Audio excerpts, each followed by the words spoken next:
అప్పు చేసైనా గెలవాలి, సర్పంచ్ పదవుల కోసం ఇండ్లు భూములు బంగారం తాకట్టు, మోస్తరు గ్రామాల్లో 20 లక్షల నుంచి 50 లక్షల దాకా, ఇక ప్రత్యేక గ్రామాల్లో ₹1 కోటి తగ్గేదేలే, పదవిపై మోజు, పలుచోట్ల భారీ ఆదాయ మార్గాలే కారణం, గ్రనైట్, రియల్ ఎస్టేట్, ఇండస్ట్రియల్ ఏరియాల్లోని పంచాయతీలకు ఫుల్ డిమాండ్, రిజర్వేషన్ పంచాయతీలతో పోలిస్తే జనరల్ గ్రామాల్లో ఎక్కువ జోష్, గెలవాలంటే ప్రలోభాలు తప్పవంటున్న అభ్యర్థులు, ఇలా షెడ్యూల్ రాగానే అలా దావతులు షురు, ప్రచారం పంపకాలతో కలిపి ఒక్కో అభ్యర్థి ఖర్చు తడిసి మోపెడైంది, మళ్ళీ తడిసి మోపెడైన దాన్ని పిండి పిప్పి వేసి మళ్ళీ తీసుకుంటాడు, గెలిస్తే ఖచ్చితంగా తీసుకుంటాడు. కాబట్టి ప్రలోభావాలు తప్పమంటున్న అభ్యర్థి అంటే ఎవడెవడు ప్రలోభాలు పెడతాడో వాళ్ళని ఒడగొట్టుర్రా, ఎవడు ఎక్కువ పైసలు పంచితే వాడిని ఒడగొట్టురు,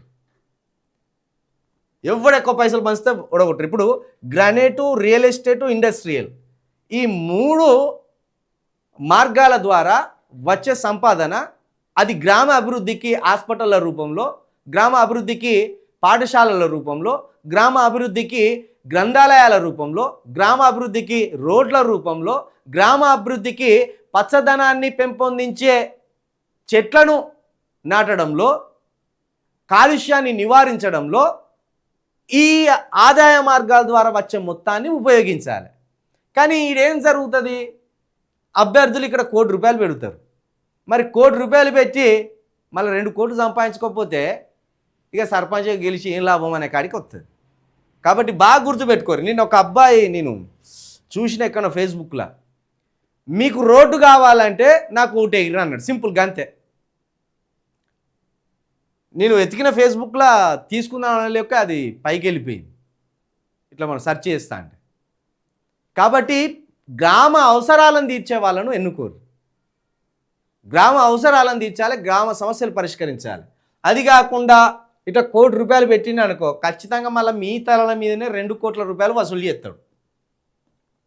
ఇక్కడ ఎన్నికలు వెరీ కాస్ట్లీ.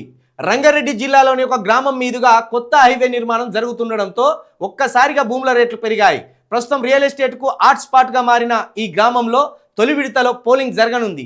ఇక్కడ గతంలో ఓ సర్పంచ్ అభ్యర్థి గరిష్టంగా 5 లక్షలు ఖర్చు చేస్తే ఈసారి 70 లక్షలు పెట్టినట్లు తెలిపాడు. మిగిలిన పోటీదారులది ఇదే పరిస్థితి. గెలిచిన తర్వాత వచ్చే లేఅవుట్ పర్మిషన్లు, భవన నిర్మాణాల అనుమతులతో పెట్టిన పెట్టుబడికి 4-5 రెట్లు తిరిగి రావడం ఖాయమనే ధీమాలో అభ్యర్థులు ఉన్నట్లు చర్చ జరుగుతున్నది. ఔటర్ రింగ్ రోడ్కు కూతవేటు దూరంలో ఉన్న ఓ గ్రామంలో వ్యవసాయ భూములన్నీ వెంచర్లుగా మారిపోయాయి. అందుకే ఇక్కడ పోటీలో ఉన్న అభ్యర్థులు ఏకంగా ₹1 కోటి వరకు ఖర్చు చేయడానికి వెనుకాడడం లేదు. గతంలో ఓటుకు నోటు 500 పంచారని, ఇప్పుడున్న పరిస్థితుల్లో 2000 నుంచి 3000 వరకు పంచాల్సిన పరిస్థితి ఉందని పోటీలో ఉన్న అభ్యర్థి ఒకరు వాపోయారు. మిమ్మల్ని ఎవడు పంచమంటాడు? ప్రజలు అడుగుతానులా, మీ ఇళ్ళకి వచ్చి 5,000 పంచు, 2,000 పంచు అని అంటానులా. మీకు మీరే చర్చించుకొని ప్రజలను అవినీతి పరులను చేసి ఊరును దోచుకునే పరిస్థితికి వచ్చింది. కాబట్టి వాడు 5,000 పట్టుకొని వస్తే, 3,000 పట్టుకొని వస్తే 2 చెప్పులు చేతిలో పట్టుకోరు. మీరు ఇంటికి రాగానే లోపల రాగానే తలిపేసి 2 చెంపల మీద 2 చెప్పులతో కొట్టురు. ఇక గట్ల చేస్తేనే మరి రాజకీయ అవినీతి తగ్గేటట్టున్నది. మొన్న మా వరంగల్లో ఏదో గ్రామం వాడు స్వచ్ఛందంగా వాళ్ళ ఇంటికి రాసిండు, ఇక్కడ ఓట్లు అమ్మబడవు, మా ఇంటికి ఓటుకు వస్తే చెప్పు దెబ్బలు పడతాయని పెట్టిండు. మా ఇంటికి ఓట్లకు నోట్లు పట్టుకొని వస్తే చెప్పు దెబ్బలు పడతాయని చెప్పిండు. కాంశీరామ్ గారు ఎంత అద్భుతమైన మాట అన్నారు.